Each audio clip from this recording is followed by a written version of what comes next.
Hey hi, welcome to rank corporate 2.5। मैं आपका science mentor, science दोस्त जो आपके साइंस के नॉलेज को इम्प्रूव करता हूँ। तो पिछले वीडियो में हमने एसिड बेस एंड साल्ट के बारे में बात किया था। अब की वीडियो में हम बात करेंगे मेटल एंड नॉन मेटल के बारे में, जो कि क्लास 10 के साइंस का चैप्टर नंबर 3 है, जो बहुत लेंथी चैप्टर है, बहुत इंपॉर्टेंट चैप्टर्स है, नंबरिंग चैप्टर्स है, बोर्ड एग्जाम में नंबर देने वाले चैप्टर्स हैं। आज हम उसकी बात करते हैं, मेटल क्या होता है, नॉन मेटल क्या होते हैं, इनकी फिजिकल प्रॉपर्टी की बात करेंगे, इनकी केमिकल प्रॉपर्टी के बारे में बात करेंगे, तो रिएक्शन के बारे में बात करेंगे। मेरा सजेशन ये है कि जो भी बच्चे नए जुड़ रहे हो, पिछला video acid and base and salt का देख के तब ये चैप्टर को स्टार्ट करें, उनके लिए ज्यादा हेल्पफुल होगा पिछला वीडियो देखना।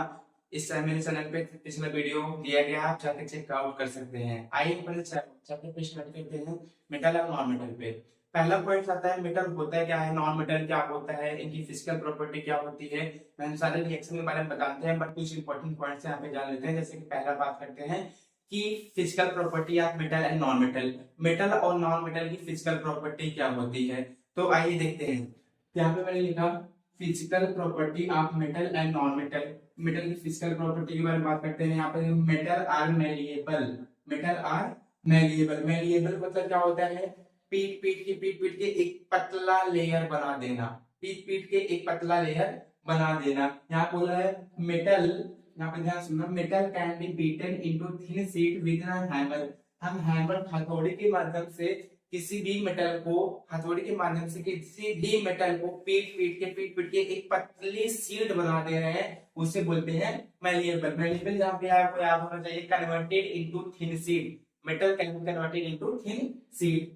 जैसे कि आपने देखा होगा, क्लास 9 में देखा होगा कि रदरफोर्ड में गोल्ड फाइल आता था, तो गोल्ड की पतली लेयर आती थी। तो जो इतना पतला लेयर बन रहा है, थिन शीट बन रहा है, वो मैलिएबल कर रहा है, क्योंकि मेटल हमारा मैलिएबल होता है। सिल्वर हो गया, गोल्ड हो गया, एक्सेट्रा, बहुत सारे मेटल्स होते हैं मैलिएबल होते हैं। और देखो non metal, non metal are non malleable and not ductile. Non metal जो होता है मैलिएबल नहीं होते हैं, वो टूट जाते हैं, ब्रेक्स हो जाते हैं। अगर हम हैंडलिंग करेंगे वो उतना सॉफ्ट होते हैं, मैं बात करता हूँ इतना ज्यादा सॉफ्ट होते हैं, अगर तुम उस पे हैमर मारोगे वो पीसेस में कन्वर्ट हो जाते हैं, इसलिए डक्टाइल बोला गया है। कि नॉन मेटल जो होता है मैलिएबल नहीं होते हैं, पतले थिन शीट में कन्वर्ट नहीं होते हैं, और डक्टाइल हो जाके टूट जाते हैं। दूसरा देखो, metal are good conductor of heat. Metal जो होता है गुड कंडक्टर होता है हीट का, हीट प्रोवाइड करता है, हीट आगे बढ़ाता है। जैसे कि मैंने आयरन लिया, यहाँ पे मान लो ये आयरन है, यहाँ से मैंने हीट दिया, तो मेटल जो होगा, मैंने हीट यहाँ पे दिया, तो हमें हीट ट्रांसफर होके यहाँ पे हीट नजर आएगी कि ये गर्म हो रहा है। ये नॉन मेटल होगा, हीट का कोई ट्रांसफर नहीं करेगा, वो ट्रांसफर नहीं करता था। ये मेटल जो होता है हमारा हीट का ट्रांसफर, गुड कंडक्टर होता है हीट का। तो यहाँ पे देखो एग्जांपल में सिल्वर हो गया, एल्युमिनियम हो गया, ये हीट का गुड कंडक्टर होते हैं। अभी एक्सेप्शन देखो कि कुछ मेटल होते हैं हीट का कंडक्टर, अच्छा गुड कंडक्टर नहीं होते हैं। जैसे कि एक्सेप्शन मैंने बताया था, lead, mercury and bismuth. Lead, mercury और बिस्मुथ जो होते हैं वो बैड कंडक्टर होते हैं। ये एक्सेप्शन याद रखना, मैं इस एक्सेप्शन के लिए फिजिकल प्रॉपर्टी लेके आया हूँ। एक्सेप्शन क्या था कि मेटल जो होते हैं गुड कंडक्टर होते हैं। सर गुड कंडक्टर मतलब सिल्वर हो गया, एल्युमिनियम हो गया, बहुत सारे हमारे हैं। एक्सेप्शन में क्या है, हमारा लेड हो गया, मरकरी हो गया, बिस्मुथ हो गया, ये हमारे क्या होते हैं, एक्सेप्शन होते हैं, ये बैड कंडक्टर होते हैं। अब मैं बात करता हूँ, ये जो होते हैं बेस जो नॉन मेटल जो होते हैं वो पुअर कंडक्टर होते हैं हीट का, हीट का पुअर कंडक्टर होते हैं। बट हमारा जो डायमंड होता है वो होता है क्या, नॉन मेटल, वो गुड कंडक्टर, हीट इलेक्ट्रिसिटी होता है। ये हमें बोल रहे हैं यहाँ पे एक्सेप्शन। देखो डायमंड, डायमंड होता है बेस्ट कंडक्टर ऑफ हीट होता है, तो एक्सेप्शन हम बोल सकते हैं डायमंड, इसमें नॉन मेटल में। तीसरा देखो, metal are good conductor of electricity. अभी यहाँ हीट की बात कर रहे हैं, यहाँ इलेक्ट्रिसिटी की बात कर रहे हैं। मेटल जो होता है इलेक्ट्रिसिटी का अच्छा चालक होता है। मेटल जो होता है इलेक्ट्रिसिटी बहुत तेज प्रोवाइड करता है। जैसे कि एग्जांपल में हम बात कर सकते हैं एल्युमिनियम की, एग्जांपल बात कर सकते हैं हम कॉपर की। बहुत सारे मेटल जो हैं वो क्या करते हैं, वो अच्छा गुड कंडक्टर होते हैं। नॉन मेटल की बात करते हैं, ये पुअर कंडक्टर होते हैं, लगभग पुअर कंडक्टर होते हैं। एक्सेप्शन हमारा ग्रेफाइट है। ग्रेफाइट जो होता है ना वो गुड कंडक्टर होता है, गुड कंडक्टर होता है, किसका होता है, इलेक्ट्रिसिटी का, वो इलेक्ट्रिसिटी का गुड कंडक्टर होता है। और मैं आगे की बात करता हूँ, मेटल का हाई मेल्टिंग पॉइंट होता है। क्या होता है, हाई मेल्टिंग पॉइंट, मतलब इनका पिघलने का जो मेल्टिंग पॉइंट होता है बहुत ज्यादा हाई होता है। जैसे आयरन का बहुत हाई होता है, एल्यूमिनियम का होता है, ऐसे इसका भी होता है। यहाँ पे एक्सेप्शन में क्या है, ध्यान सुनना, gallium, caesium and mercury. Gallium, caesium and mercury जो होता है वो क्या होता है, एक्सेप्शन होते हैं। कुछ तो ऐसे हमारे मेटल होते हैं कि अगर मैं उनको रूम टेम्परेचर पे रखता हूँ तो हमारे क्या होते हैं, वो सॉलिड स्टेट में रहते हैं। हाथ पे रख दिया और अपने हाथ पे रख लेंगे और लिक्विड के फॉर्म में चेंज हो जाते हैं, क्योंकि उनकी मेल्टिंग पॉइंट 28-29 डिग्री सेल्सियस होती है, रूम टेम्परेचर पे 25 होती है, इसलिए वो सॉलिड के स्टेट में बने होते हैं। हमारा बॉडी टेम्परेचर 37 डिग्री सेल्सियस होता है, उस पे आने पे क्या कर जाते हो, मेल्ट कर जाते हैं, जिससे मरकरी हो गया हमारा। सेकंड देखो कि ये जनरली जो होते हैं लो मेल्टिंग पॉइंट होते हैं, इनका बहुत कम लो मेल्टिंग पॉइंट होता है नॉन मेटल का, बट डायमंड का मेल्टिंग पॉइंट बहुत ज्यादा हो जाता है, इसलिए एक्सेप्शन में मैंने लिखा है डायमंड। डायमंड को छोड़ दो, बाकी सारे non metal low melting point होते हैं। हम बता लो मेटल और लक्सरस, सोनोरस, सॉरी लक्सरस भी होते हैं, मैं आगे की बात करूंगा। मेटल जो होते हैं लक्सरस होते हैं, नॉन मेटल वाले नॉन लक्सरस होते हैं। उसकी बात करेंगे exception for diamond. Diamond non metal होता है लेकिन लक्सरस होता है। तो मैं अभी बात कर रहा हूँ मेटल और सोनोरस। ये सोनोरस जहां पे आया तो आपको पता होना चाहिए to ringing produce sound, to ringing produce sound, ये रिंगिंग साउंड प्रोड्यूस करते हैं। नॉन मेटल हमारा कोई रिंगिंग साउंड प्रोड्यूस नहीं करता है। तो हमने 5 देखा, metal are malleable, metal are good conductor heat, metal are good conductor electricity, high melting point होती है, सोनोरस होते हैं, नॉन मेटल कैसे अपोजिट हो गया। कुछ एक्सेप्शन थे, एक्सेप्शन के बारे में बात की है कि ये हमारा क्या होता है, नॉन मैलिएबल, नॉन डक्टाइल होता है, बैड कंडक्टर होता है, बैड कंडक्टर इलेक्ट्रिसिटी होता है, और ये मेल्टिंग पॉइंट इसका बहुत लो होता है, और ये क्या होते हैं, सोनोरस नहीं होते हैं। मेटल के बारे में बात कर रहे थे, उनकी फिजिकल प्रॉपर्टी के बारे में बात कर रहे थे। उनकी कुछ और फिजिकल प्रॉपर्टी होती है जो कि आगे समझते हैं कि मेटल, अभी जैसे मैंने बताया, मेटल जो होते हैं लक्सरस होते हैं, नॉन मेटल जो होते हैं हमारे नॉन लक्सरस होते हैं, कुछ एक्सेप्शन होते हैं। यहाँ पे देखो मैंने लिखा है कि छठी प्रॉपर्टी जो होती है इसकी, मेटल आर लक्सरस। लक्सरस मतलब टू शाइनी, मतलब कि चमक देने का कार्य करते हैं। मेटल जो होते हैं देखकर हमारे चमकदार होते हैं। Non metal are non lustrous, non metal जो होते हैं हमारे चमकदार नहीं होते हैं, लेकिन कुछ इसके एक्सेप्शन होते हैं, जैसे iodine, graphite and diamond.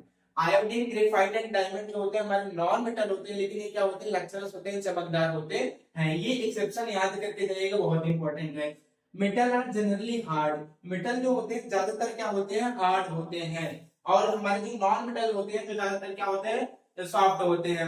Metal are generally hard, exception अगर बात करते हैं सोडियम, पोटेशियम, ये सारे जो हमारे मेटल होते हैं ना, वो क्या होते हैं, हमारे सॉफ्ट होते हैं। यहाँ पे देखो मैंने लिखा है मेटल आर जनरली हार्ड, ये ज्यादातर हार्ड होते हैं, बट एक्सेप्शन में sodium, potassium and lithium. Sodium, potassium and lithium जो होते हैं हमारे क्या होते हैं, सॉफ्ट होते हैं, एक्सेप्शन में है।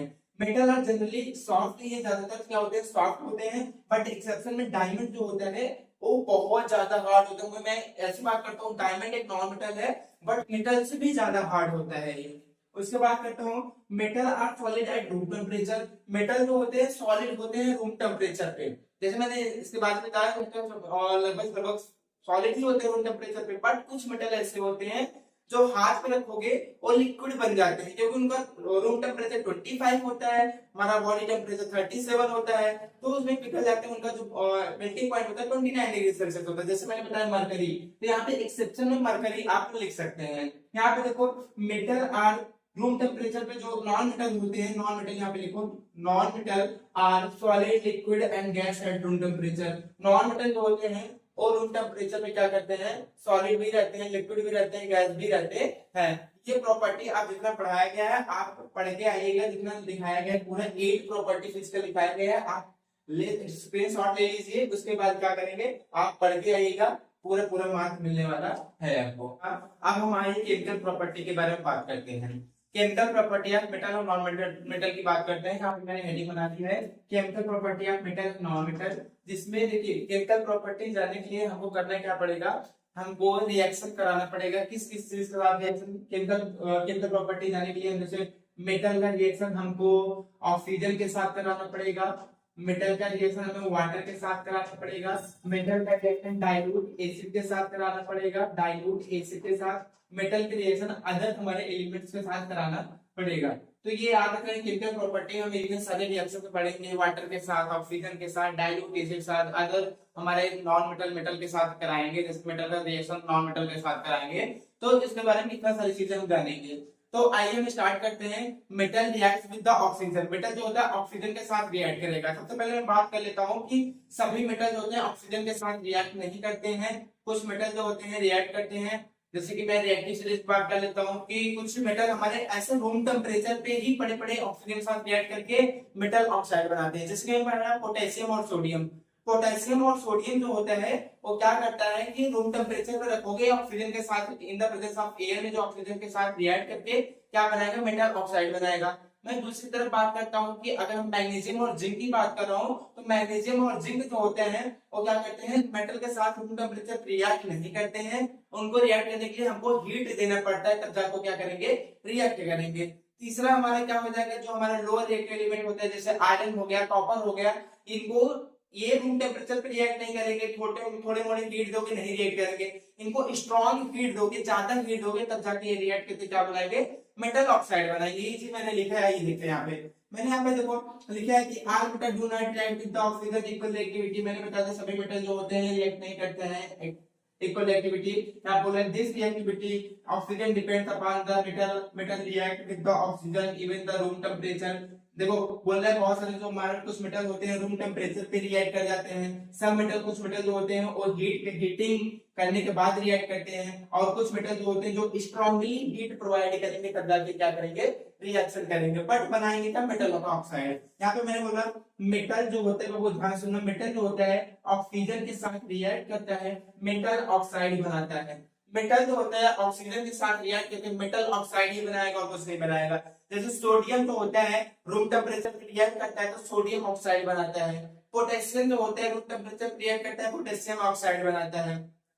मैग्नीशियम जो होता है रूम टेम्परेचर पे रिएक्ट नहीं करता, नीचे से हीट दोगे तो मैग्नीशियम ऑक्साइड बनाएगा। जैसे यहाँ पे आयरन जो होता है स्ट्रॉन्ग हीट दोगे, कॉपर जो होता है स्ट्रॉन्ग हीट दोगे तब ऑक्साइड बनाएगा। यहाँ पे देखो मैंने लिखा है metal like sodium potassium. Sodium का सिंबल Na होता है, पोटेशियम सिंबल K होता है। Sodium symbol Na, potassium symbol K होता है। रिएक्ट विद ऑक्सीजन या ऑक्सीजन के साथ रिएक्ट करते हैं eight room temperature. Room temperature पे क्या बनाते हैं, मेटल ऑक्साइड। देखो NaO2 NaTO, Na जो होता है सोडियम ऑक्सीजन के साथ रिएक्ट किया, सोडियम ऑक्साइड बनाया, इसे बोलते हैं sodium oxide. Sodium oxide metal oxide, sodium हमारा मेटल है, मेटल ऑक्साइड बोलते हैं। इसको बैलेंस कर लेते हैं। देखो यहाँ ऑक्सीजन 2 है, यहाँ पे सिंगल ऑक्सीजन है, यहाँ पे 2 का मल्टीप्लाई हो गया 2 ऑक्सीजन हो गया, यहाँ 2 2 4 4 Na हो गया तो 4 Na यहाँ लिख दो, बैलेंस हो गया। ऐसे मैंने बताया metal like magnesium and zinc. Magnesium का सिंबल Mg और जिंक का सिंबल Zn। ये रिएक्ट करता है ऑक्सीजन के साथ, रिक्वायर हीटिंग। देखो हीट को रिक्वायर होगी, यहाँ पे स्ट्रॉन्ग हीट नहीं, हीट को रिक्वायर होगी तो मेटल ऑक्साइड में टूटेगा। जैसे MgO2 हीट मैंने दिया, क्या बनाया, MgO बनाया। इसको बैलेंस करके देख लो, इसको बैलेंस करके देख लो, बैलेंस हो गया हमारा। तो यही बेटा अब मैं आगे एक और बताऊंगा जो स्ट्रॉन्ग हीट दिया जाता है। तो सारे मेटल रिएक्ट नहीं करते हैं, जो मेटल रिएक्ट करते हैं कुछ रूम टेम्परेचर पे रिएक्ट कर जाते हैं, कुछ जो होते हैं हमारे हीट देना पड़ता है, कुछ स्ट्रॉन्ग हीट देना पड़ता है। ठीक है, इसके पहले बात किए थे मैग्नीशियम को हीट देना पड़ता था तो मैग्नीशियम ऑक्साइड में कन्वर्ट हो रहा था। अब जो होता है हमारा रिएक्टिवलेस एलिमेंट होता है, रूम टेम्परेचर पे रिएक्ट ही नहीं करेगा, आग में नहीं लगेगा इसमें, तो इसमें हाईली स्ट्रॉन्ग हीट देना पड़ेगा तब जाकर ऑक्सीजन के साथ रिएक्ट करके मेटल ऑक्साइड बनाएगा। इसमें हम बात कर लेते हैं, चाहे कॉपर की बात करें चाहे आयरन की बात करें, तो आयरन ऑक्सीजन के साथ स्ट्रॉन्ग हीट दोगे तो क्या बनाएगा, आयरन ऑक्साइड बनाएगा। कॉपर ऑक्सीजन के साथ स्ट्रॉन्ग हीट दोगे तो कॉपर ऑक्साइड बनाएगा। यहाँ पे देखो ये on strong heating metal like iron and copper, जब हम आयरन और कॉपर को ज्यादा स्ट्रॉन्ग हीट दे रहे हैं, यहाँ पे ध्यान सुनना, स्ट्रॉन्ग हीटिंग यहाँ पे, ये do not burn even air, ये रूम टेम्परेचर के एयर बर्न नहीं करेंगे, thus they react with the oxygen only high heating. ये ऑक्सीजन के साथ कब रिएक्ट करेंगे तो ज्यादा हीट पाएंगे तब। यहाँ पे देखो Cu+O2 कॉपर ऑक्सीजन के साथ रिएक्ट करके कॉपर ऑक्साइड बनाए हैं। बैलेंस करना चाहो बैलेंस कर सकते हो, यहाँ पे बैलेंस हो गया है। और यहाँ पे देखो मैं आपको बता दूं, मेटल जो होते हैं, जो मेटल के ऑक्साइड्स होते हैं वो क्या करते हैं, वो कुछ generally are basic in nature but some are acidic in nature. मतलब मेटल जो होते हैं वो ज्यादातर, हमारे मेटल का ऑक्साइड जो होता है ज्यादातर बेसिक इन नेचर होता है, उनका बिहेवियर जो होता है वो बेस की तरह होता है। बट कुछ मेटल जो होते हैं उनका बिहेवियर जो होता है एसिड की तरह होता है। तो ऐसे मेटल जो सामने एसिड खुद को बेस की तरफ पाए और सामने बेस को खुद एसिड की तरफ पाए उसे बोलते हैं एम्फोटेरिक मेटल। ऐसे मैं बात कर रहा हूँ, यहाँ पे ध्यान सुनना। मान लेते हैं यहाँ पे एम्फोटेरिक मेटल है जो एसिड और बेस के साथ रिएक्ट कर रहा है, जैसे कि मैं मान लेते हैं जिंक ऑक्साइड ZnO यहाँ पे एसिड के साथ रिएक्ट कर रहा है तो बना रहा है कुछ हमारा नया सब्सटेंस। क्या बना रहा है? जैसे कि जिंक सल्फेट बना लिया, जिंक सल्फेट बना लिया। तो क्या हुआ, ये बेस की तरफ बिहेव किया तभी एसिड के साथ रिएक्ट किया। लेकिन अगर ZnO इसके सामने बेस आ गया, मान लेते हैं NaOH आ गया, ये क्या करेगा पता है? ये बनाएगा सोडियम जिंकेट। क्या बनाएगा? Sodium zincate. Sodium zincate. इसका कहने का क्या मतलब हुआ कि सर ये एसिड के साथ रिएक्ट कर रहा है, बेस के साथ रिएक्ट कर रहा है। तो ऐसे सब्सटेंस जो सामने एसिड और खुद को बेस बना ले, सामने बेस को खुद को एसिड बना ले, वैसे मेटल को ऑक्साइड को बोलते हैं क्या? Amphoteric metal. क्या बोलते हैं? Amphoteric metal. मैंने यहाँ बोला, देखो यहाँ पे metal oxide generally are basic in nature. Generally metal oxide जो होते हैं बेसिक इन नेचर होते हैं, but some metal oxide are so acidic. कुछ होते हैं जो हमारे एसिडिक क्या करते हैं होते हैं, so basic behaviour. These metal are amphoteric metal. Amphoteric मतलब दोगले, मतलब कि दोगला मेटल है कि किसी के साथ रिएक्ट करता है, एसिड हो चाहे बेस हो, सबके साथ रिएक्ट कर लेगा। ये सिर्फ दो एलिमेंट करते हैं, एल्युमिनियम और हमारे क्या हो जाएगा, एल्युमिनियम का ऑक्साइड और जिंक का ऑक्साइड। एल्युमिनियम ऑक्साइड और जिंक का ऑक्साइड ही क्या करेगा, रिएक्ट करेगा, बाकी कोई मेटल नहीं होते हैं। यहाँ पे मैंने लिख दिया कि एल्युमिनियम ऑक्साइड और जिंक ऑक्साइड जो होते हैं मेटल, वो क्या होते हैं, एम्फोटेरिक मेटल होते हैं। कैसे और देखते हैं यहाँ पे, aluminium oxide Al2O3 F hydrochloric acid के साथ रिएक्ट किया, क्या बनाया, AlCl3। एल्युमिनियम का क्लोराइड बनाया, साथ में हमारा क्या निकली, वाटर निकली। देखो एल्युमिनियम ऑक्साइड एसिड के साथ रिएक्ट किया, हाइड्रोक्लोरिक एसिड के साथ रिएक्ट करके एल्युमिनियम क्लोराइड बनाया, साथ में वाटर निकला। यही एल्युमिनियम क्लोराइड अब बेस के साथ रिएक्ट कर रहा है, NaOH जो हमारा बेस होता है, सोडियम हाइड्रोक्साइड। ये क्या बनाया, सोडियम एल्यूमिनेट बनाया। इसका जो नाम होता है सोडियम एल्यूमिनेट, सोडियम एल्यूमिनेट बनाया। और क्या निकला, वाटर निकला। देखो ये एसिड के साथ भी रिएक्ट किया, ये बेस के साथ भी रिएक्ट किया। ये एसिड के साथ रिएक्ट किया, बेस के साथ भी रिएक्ट किया, दोनों के साथ रिएक्ट किया, इसलिए इसको एम्फोटेरिक मेटल बोलते हैं। जिंक का देख लो सर, जिंक ऑक्साइड एसिड के साथ रिएक्ट कर रहा है, HCl के साथ रिएक्ट कर रहा है, तो जिंक का क्लोराइड बना रहा है, साथ में वाटर निकल रही है। अब ये देखो जिंक ऑक्साइड बेस के साथ रिएक्ट कर रहा है, क्या बना रहा है, सोडियम जिंकेट बना रहा है। जैसे मैंने यहाँ पे लिखा था सोडियम जिंकेट, सोडियम जिंकेट क्या बना रहा है, सोडियम जिंकेट। यहाँ पे जिंक क्लोराइड होगा, सॉरी, यहाँ पे क्या होता है, सोडियम जिंकेट बना रहा है, पानी क्या निकल रहा है, वाटर निकल रहा है। क्या निकल रहा है, वाटर। तो ऐसे मेटल जो एसिड और बेस दोनों के साथ रिएक्ट करते हैं उसे क्या बोलते हैं, एम्फोटेरिक मेटल बोलते हैं। इसके पहले मैंने देखा था रिएक्शन ऑफ ऑक्सीजन, मेटल जो होता था रिएक्शन कर रहा था ऑक्सीजन के साथ, वो हमारा खत्म हो गया था। एम्फोटेरिक मेटल मैंने आपको बता दिया था, एसिड बेस साथ रिएक्ट करता था। अब हम बात करते हैं रिएक्शन ऑफ वाटर, कि वाटर के साथ हमारा जो मेटल होता है वाटर के साथ कैसे रिएक्ट करेगा। तो मैं बात आपको बता दूं, जो होता है हमारा मेटल के जो होता है वो वाटर के साथ रिएक्ट करता है तो क्या बनाता है, मेटल का ऑक्साइड भी बनाता है और मेटल का हाइड्रो ऑक्साइड बनाता है। मेटल का ऑक्साइड भी बनाता है और मेटल का हाइड्रो ऑक्साइड बनाता है। मेटल का ऑक्साइड कब बनेगा, मेटल का हाइड्रो ऑक्साइड कब बनेगा, मैं आपको सिंपल क्लियर कर देता हूँ। जब हमारा वाटर जो होता है लिक्विड के फॉर्म में रहेगा तो मेटल रिएक्ट करेगा, तो मेटल का हाइड्रो ऑक्साइड बनेगा। अगर वाटर जो होता है हमारा गैस के फॉर्म में है तो मेटल का ऑक्साइड बनेगा। याद रखना, मेटल जो होता है वो क्या करेगा, लिक्विड वाटर के साथ रिएक्ट करके हाइड्रो ऑक्साइड बनाएगा, हाइड्रो ऑक्साइड बनाएगा। और ये गैस के साथ रिएक्ट करेगा तो सिर्फ ऑक्साइड बनाएगा। क्या बनाएगा, ऑक्साइड। तो ये डिफरेंस होता है। देख लो कि metal react with the water to form metal hydroxide और मेटल ऑक्साइड, कि मेटल जो होता है वाटर के साथ रिएक्ट करके हाइड्रोक्साइड बनेगा, साथ में ऑक्साइड बनेगा। मैंने आपको बताया कि हाइड्रोक्साइड कब बनेगा और ऑक्साइड कब बनेगा। साथ में क्या निकलेगी, हाइड्रोजन गैस। देखो मेटल रिएक्ट करता है वाटर के साथ, मेटल ऑक्साइड बनाएगा, फिर मैंने कुछ बताया मेटल हाइड्रोक्साइड, साथ में हाइड्रोजन गैस आए देखते हैं। Sodium potassium calcium react with violently with cold water. Sodium potassium जब रिएक्ट करेगा तो KOH साथ में NaOH बनाएगा। तो याद रखना, सोडियम को मैंने लिखा है, सोडियम जो होता है वाटर के साथ रिएक्ट करके NaOH सोडियम हाइड्रोक्साइड बनाएगा, साथ में क्या निकला हमारा, वाटर निकला, और हाइड्रोजन गैस निकला। ऐसे भी पोटेशियम होता है वाटर के साथ रिएक्ट करके पोटेशियम हम हाइड्रोक्साइड बनाएंगे, OH बनाएंगे, साथ में वाटर बनाएंगे, हाइड्रोजन गैस निकलेगी। बट कैल्शियम की जगह पे मैं बात कर रहा हूँ, कैल्शियम वाटर के साथ वायलेंटली रिएक्ट करके कैल्शियम हाइड्रोक्साइड बनाएगा, CaOH टेकन ट्वाइस, साथ में हाइड्रोजन गैस निकलेगी।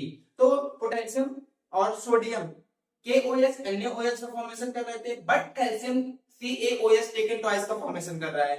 अगर मैं बात कर लेता हूँ मैग्नीशियम की, मैं बात कर लेता हूँ एल्युमिनियम की, जिंक की, तो ये क्या करते हैं ना कि मैग्नीशियम, जैसे आप बोल रहे हो मैग्नीशियम रिएक्ट करते हैं हॉट बॉइलिंग वाटर के साथ, मतलब कि बॉइलिंग वाटर के वहां कोल्ड वाटर के साथ रिएक्ट कर रहे थे, कोल्ड वाटर के साथ रिएक्ट कर रहे थे, ये बॉइलिंग वाटर के साथ रिएक्ट करते हैं, मैग्नीशियम हाइड्रोक्साइड साथ में हाइड्रोजन गैस देता है। देखो Mg यहाँ ये गैस के फॉर्म में है, H2O के साथ रिएक्ट किया, MgOH बनाया, साथ में हाइड्रोजन गैस निकली।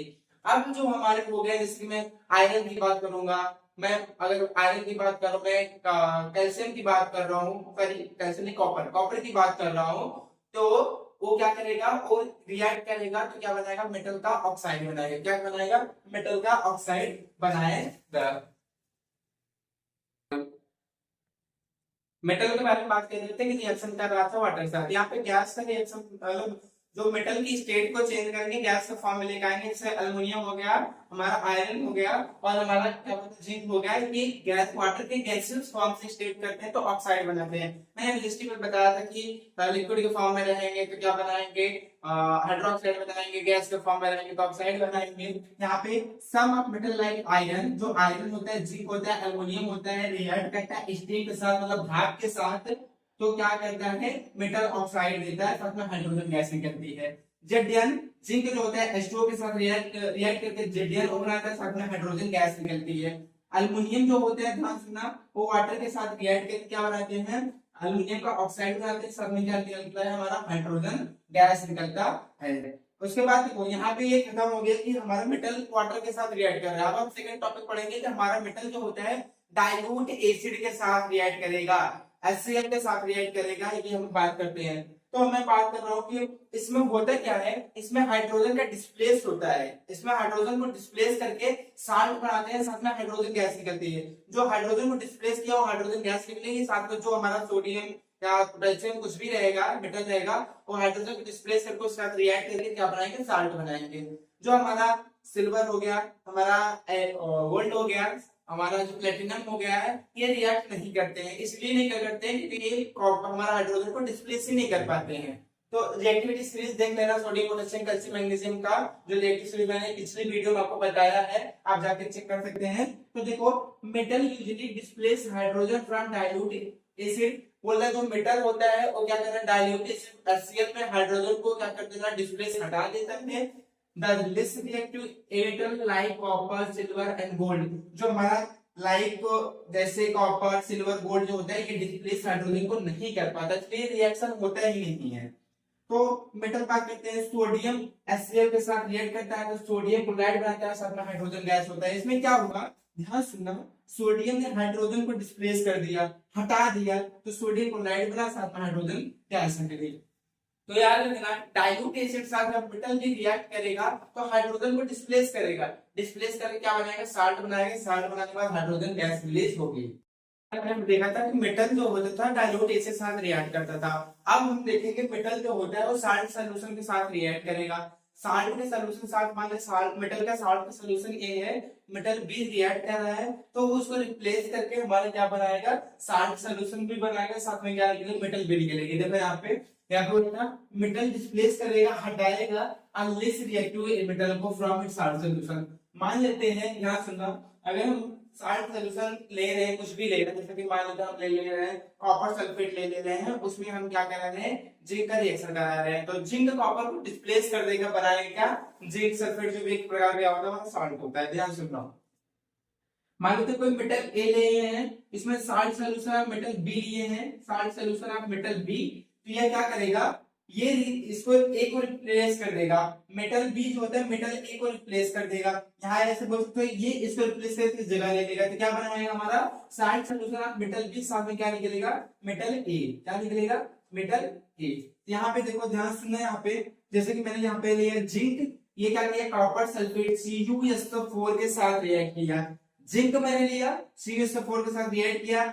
Zinc is more reactive element as compare to copper, इसलिए ये जिंक जो होता है कॉपर को रिप्लेस कर देगा, क्या बनाएगा, जिंक सल्फेट। इसको बोलते हैं ZnSO4 को जिंक सल्फेट बोलते हैं। साथ हमारा क्या निकला, कॉपर निकला। यही है, मान लेते हैं मेटल ए था, ये क्या किया, salt solution of metal B है, तो ये इस पर रिएक्ट किया, salt solution of metal B बना, साथ में एक मेटल ए निकल गया। यहाँ पे आयरन देखो, आयरन कॉपर सल्फेट साथ रिएक्ट करता है, आयरन भी more reactive element as compare to copper, तो आयरन भी डिस्प्लेस करके क्या बनाएगा, आयरन सल्फेट बनाएगा, साथ में क्या निकलेगी, कॉपर निकलेगी। ऐसे हमारा क्या है कि सिल्वर नाइट्रेट AgNO3 क्या करेगा, रिएक्ट करेगा हमारे कॉपर के साथ।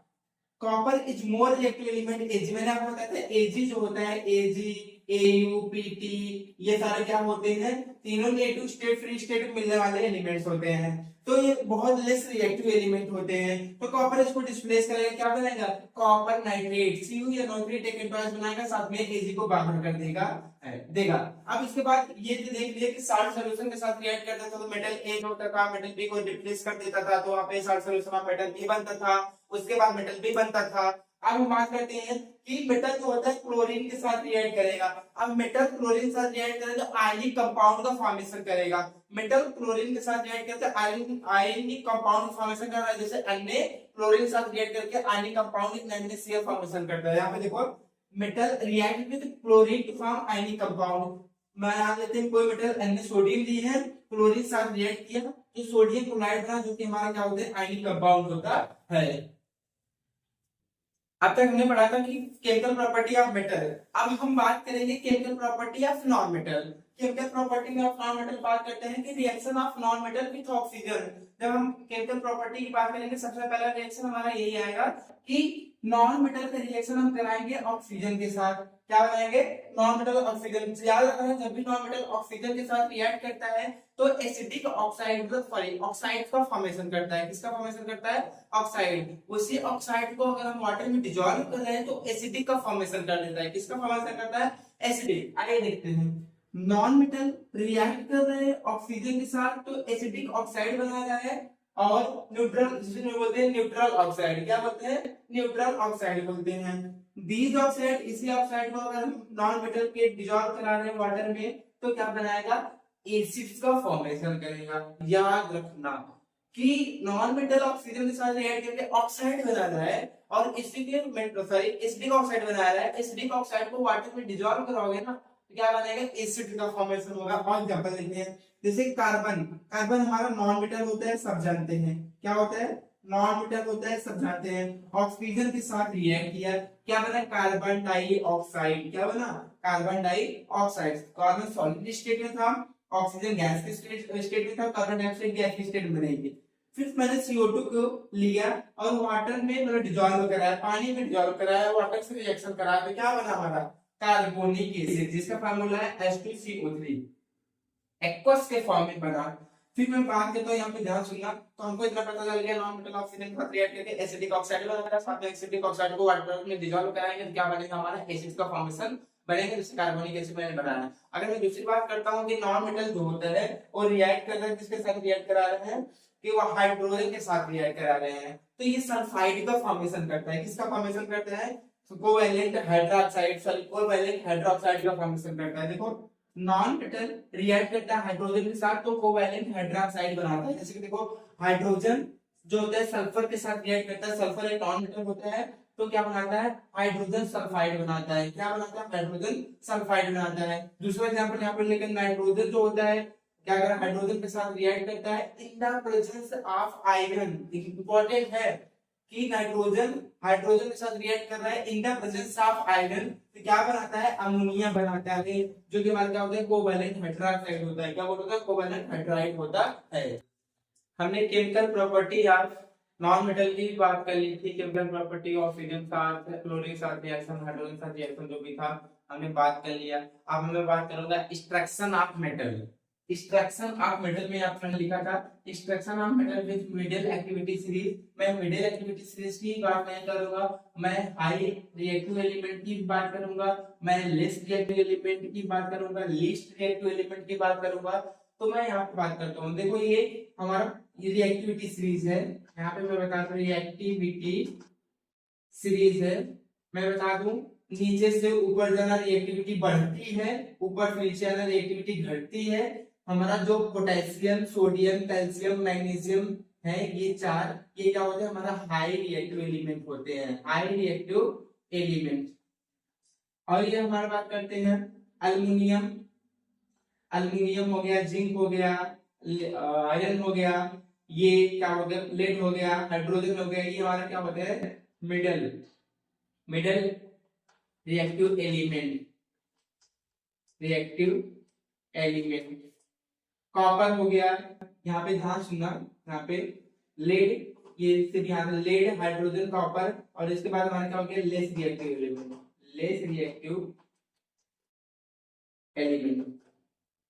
बाकी ध्यान सुनना, जो हमारा ये बचा Au और Pt, गोल्ड और प्लेटिनम, सबसे बता दी हमारा लीस्ट रिएक्टिव एलिमेंट होता है, लीस्ट रिएक्टिव एलिमेंट। शुरुआत के चार हमारा हाई रिएक्टिव एलिमेंट होता है, फिर अल्युमिनियम से का आयरन जो होता है हमारा लेड रिएक्टिव एलिमेंट होता है, लेड हो गया, हाइड्रोजन हो गया, कॉपर हो गया, मरकरी हो गया, सिल्वर हो गया, हमारा क्या हो गया लेस रिएक्टिव एलिमेंट होते हैं। और AuPt जिसे हम बोलते हैं गोल्ड और प्लेटिनम होता है लीस्ट रिएक्टिव एलिमेंट होता है। मैं आपको बता दूं इन दोनों का कंसंट्रेशन या एक्सट्रैक्शन करना ही नहीं पड़ता है। ये दोनों एलिमेंट एक ऐसे एलिमेंट है जिनको एक्सट्रैक्शन करना ही नहीं पड़ता। क्यों नहीं करना पड़ता है? क्योंकि ये हमेशा फ्री स्टेट में होते हैं। किस स्टेट में होते हैं? फ्री स्टेट में होते हैं या नेटिव स्टेट में होते हैं। ये अकेले होते हैं, किसी के साथ रिएक्शन ही नहीं करते बेचारे, हमेशा अकेले पाएंगे। गोल्ड हमेशा अकेले रहेगा, प्लेटिनम हमेशा अकेले रहेगा। जो हमारे लेस रिएक्टिव एलिमेंट होते हैं कभी कभी वो क्या करते हैं फ्री स्टेट में नेटिव स्टेट होते हैं, कभी कभी कंबाइंड स्टेज में होते हैं। Middle reactive element combined stage में रहेगा और हमारा जो हाई रिएक्टिव एलिमेंट होता है हमारा कंबाइंड स्टेज में रहेगा। तो सबसे पहला पॉइंट मैं आपको बता देता हूँ कि जो हमारा लेस रिएक्टिव एलिमेंट होता है, ध्यान सुनना, अभी यहाँ ध्यान सुन लो। जो हमारा लेस रिएक्टिव एलिमेंट होता है, लेस रिएक्टिव एलिमेंट, उसमें रोस्टिंग करते हैं। रिएक्टिव एलिमेंट में क्या करते हैं? रोस्टिंग करते हैं, रोस्टिंग। अभी मैं बताता हूँ रोस्टिंग क्या होता है। फिर यहाँ पे ध्यान सुनना, मिडिल रिएक्टिव एलिमेंट में, मिडिल रिएक्टिव कंपाउंड में ऐसे बोल सकते हैं क्योंकि वहां पे कंपाउंड के फॉर्म में रहता है, उसमें क्या करते हैं रोस्टिंग भी करते हैं। देखते हैं कौन सा और हमारा है, साथ में कैल्सिनेशन भी करते हैं, कैल्सिनेशन भी करते हैं।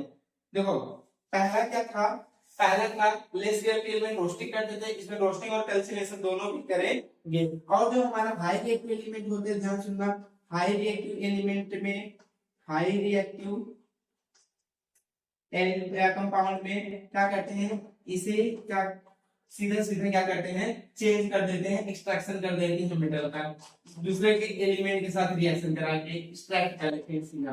ना तो कैल्सिनेशन करते हैं ना रोस्टिंग करते हैं, सीधा क्या करते हैं प्योर के फॉर्म में एक्सट्रैक्ट कर लेते हैं। इलेक्ट्रोलाइसिस देके बहुत जगह होते हैं, बहुत जगह क्या होते हैं हमारा इलेक्ट्रिक करंट ज्यादा तरफ देंगे, जैसे NaCl का बैलेंस सॉल्यूशन में इलेक्ट्रिक करंट देंगे तो जाकर क्या करेगा टूटेगा, इतने में प्लस और Cl माइनस में टूट जाएगा। तो कुछ केसेस में ऐसे होते हैं। तो जो सबसे कम है लेस वाले, लिस्ट वाले की बात नहीं करो, लिस्ट वाले हमेशा नेगेटिव स्टेट मिलेंगे। लेस वाले की बात करूंगा तो वो क्या होते हैं, उसमें रोस्टिंग होता है और मिडिल रिएक्टिव कंपाउंड बात करेंगे उसमें रोस्टिंग और कैल्सिनेशन दोनों होता है। और एक्सट्रैक्शन क्या ये हाई रिएक्टिव लेवल पे सीधा पा लेते हैं दूसरे साथ रिएक्ट करा के, नहीं तो क्या करना पड़ता है इलेक्ट्रिसिटी पास करके। देखो रोस्टिंग क्या होता है, रोस्टिंग होता है कि जो हमारा सल्फाइड ओर होता है, ध्यान सुनना, जो हमारा सल्फाइड ओर होता है वो कन्वर्टेड होता है ऑक्साइड ओर में। जो हमारा सल्फर का ओर होता है वो कन्वर्ट होता है ऑक्सीजन के ओर में। इस प्रोसेस को बोलते हैं रोस्टिंग, इस प्रोसेस को बोलते हैं रोस्टिंग। इसमें ऑक्सीजन के साथ रिएक्ट कराते हैं, ऑक्सीजन के साथ क्या करता है रिएक्ट करता है। और कैल्सिनेशन क्या होता है, इसमें जो कार्बोनेट के ओर्स होते हैं वो कन्वर्ट होते हैं ऑक्साइड के ओर में, इसी प्रोसेस को बोलते हैं कैल्सिनेशन। इसी के प्रोसेस को बोलते हैं कैल्सिनेशन। ध्यान सुनना, इसमें होता क्या है, इसमें जो हमारा ऑक्साइड होता है या कार्बोनाइट के ओर जो होते हैं उसमें हम क्या करते हैं ऑक्साइड को अलग और कार्बोनाइट को या बोल सकते हो जो हमारा कैल्शियम उसको अलग करेंगे। तो इसमें बोलते हैं क्या, देखो सल्फाइड की बात करते हैं, जैसे जिंक सल्फाइड की बात करते हैं जो सॉलिड के फॉर्म में है, ये ऑक्सीजन के साथ रिएक्ट करके जिंक ऑक्साइड बना लेता है, मैंने ऑक्साइड को लिखा, जिंक ऑक्साइड इसको बोलते हैं, जिंक ऑक्साइड बना लेता है, साथ में निकलती है सल्फर डाइऑक्साइड। तो हमारा सल्फाइड और कार्बन ऑक्सीजन रिएक्ट किया तो क्या किया, ऑक्साइड और बदला, साथ में गैस निकली। ऐसे ही हमारा कार्बोनेट को, जिंक कार्बोनेट सॉलिड के फॉर्म में ये क्या किया, चेंज किया अपने आप को ZnO में, जिंक ऑक्साइड के साथ में क्या निकली, कार्बन डाइऑक्साइड, जो भी गैस के फॉर्म में निकली। तो मेरा पूरा बात याद रखना कि पहला एक्सट्रैक्शन करते हैं किसी मेटल का तो क्रशिंग एंड ग्राइंडिंग करते हैं, उसको पाउडर के फॉर्म में ले जाते हैं, बहुत सारे प्रोसेस होते हैं। उसके बाद उनको साफ सफाई करते हैं, जो हमारा प्योर बचेगा उसमें कैल्सिनेशन करेंगे, रोस्टिंग करेंगे, फिर उसके बाद क्या करेंगे, प्यूरिफाइड करेंगे, उसको अलग करेंगे, तब जाकर हमारा प्योर मेटल मिलेगा।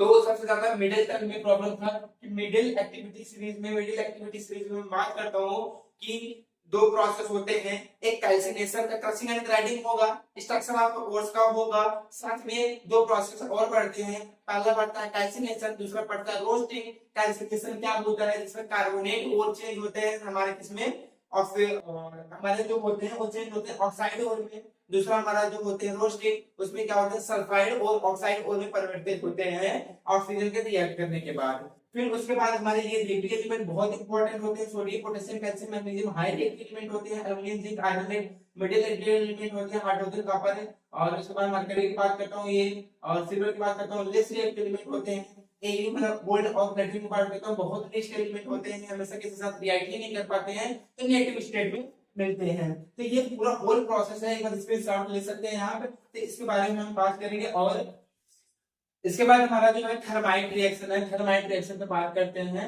इसमें थर्माइट रिएक्शन में क्या होता है, अल्युमिनियम हमारा रिड्यूसिंग एजेंट होता है, अल्युमिनियम हमारा रिड्यूसिंग एजेंट होता है, जो क्या करता है, रिड्यूस करता है, क्या बनाता है, अल्युमिनियम का ऑक्साइड बनाता है। जैसे एग्जांपल देख लो, thermite reaction, aluminium reducing agent. देखो यहाँ पे आयरन का ऑक्साइड है, ये ऑक्साइड के फॉर्म में है, एल्युमिनियम से रिएक्ट करेगा, एल्युमिनियम रिड्यूस करेगा, क्या बनाएगा, एल्युमिनियम ऑक्साइड बनाएगा, साथ में आयरन निकलेगी, बहुत सारी हीट निकलेगी, बहुत सारी हीट निकलेगी। हीट के दौरान जो ये आयरन होगा मेल्ट के फॉर्म में निकलेगा, मॉल्टन फ्यूज के फॉर्म में निकलेगा मॉल्टन फ्यूज। सर इसका यूज कहाँ होता है, इसका यूज जो होता है रेलवे स्टेशन से क्रैक्स जो होते हैं उनको दूर करने के लिए यूज किया जाता है। जो रेलवे स्टेशन के क्रैक्स होते हैं उनमें ये मॉल्टन फ्यूज डाल के इसको क्या क्या रिमूव किया जाता है, इसलिए मैंने लिखा use for cracks railway station in मॉल्टन form, iron का मेल्टन फॉर्म को यूज किया जाता है। दूसरा हमारा है सिन्नाबर, जिसे क्या बोलते हैं,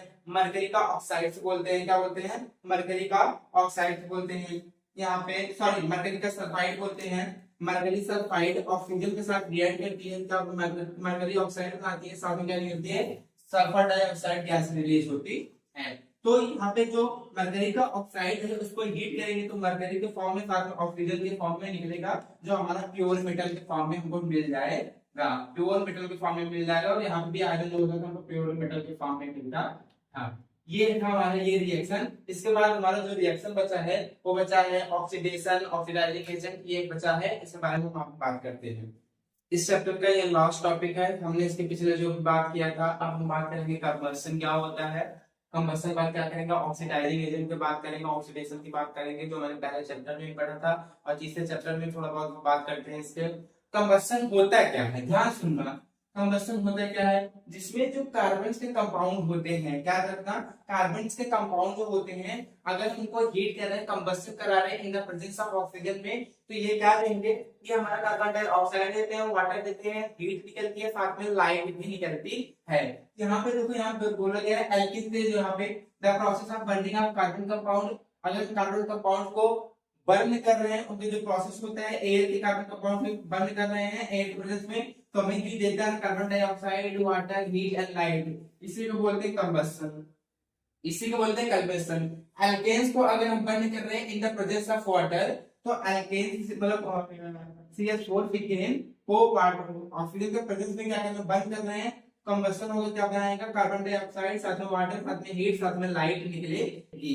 तो इसमें याद रखना कि कंबशन में कार्बन के कंपाउंड्स को बर्न करते हैं in the presence of oxygen, तो हमको हीट लाइट मिलती है, साथ में वाटर निकलता है, साथ में कार्बन डाइऑक्साइड निकलती है, यही होता है हमारा कंबशन। दूसरा हमारा जो लास्ट टॉपिक है ऑक्सीडाइजिंग एजेंट, जिसे बोलते हैं ऑक्सीडेशन। इसमें होता क्या था, इसमें एडिशन ऑफ ऑक्सीजन होता था, ऑक्सीजन का जुड़ जाना होता था। यहाँ पर लिखा था दो substance which are available to adding of oxygen, oxygen का जुड़ना क्या कहलाता है, हमारा ऑक्सीडाइजिंग एजेंट कहलाता है। जैसे एग्जांपल बात कर लेते हैं, किसके प्रेजेंस में, सर KMnO4 पोटेशियम परमैंगनेट के प्रेजेंस में, साथ में किसके, पोटेशियम डाइक्रोमेट K2Cr2O7 के प्रेजेंस में। देखो यहाँ पर बोल रहा है अल्केन्स पोटेशियम परमैंगनेट KMnO4 साथ में एसिडिक पोटेशियम डाइक्रोमेट, जिसको इसका फार्मूला होता है K2Cr2O7 के प्रेजेंस में क्या बनता है, हमारा एसिडिक एसिड बनता है। देखो यहाँ पे मैंने इथेनॉल लिया CH3C2OH CH2OH, जिसको बोलते हैं, इसका फार्मूला होता है C2H5OH एथेनॉल, इसको भी ऐसे लिखते हैं CH3CH2OH। तो क्या रखना, ये अल्केन्स KMnO4 के प्रेजेंस में साथ में एसिडिफाइड K2Cr2O7, जिसे क्या बोलते हैं, पोटेशियम डाइक्रोमेट बोलते हैं। तो क्या बना है, एसिडिक एसिड बना है। क्या बना है, एसिडिक एसिड। आई होप ये चैप्टर आपको समझ में आया होगा। मैंने इंपॉर्टेंट जितने भी रिएक्शन थे, जितने भी पॉइंट थे, स्टार्टिंग से लेके एंडिंग तक मैंने आपको बता दिया है। अगर यहाँ भी आपको समझ में ना आया हो, आप कमेंट करके बता सकते हैं। और जैसा भी वीडियो आपको लगा है, तो आप वीडियो को कमेंट करके बताइए अच्छा लगा है, हमारे लिए बेनिफिट्स है कि नहीं बेनिफिट्स है। बाकी हमारे चैनल पे नए हैं तो चैनल को सब्सक्राइब करें और प्रेस बेल आइकन को प्रेस करें, ताकि हमारा इंफॉर्मेटिव वीडियो आप तक पहुंचे, और वीडियो को लाइक करें। Thank you so much.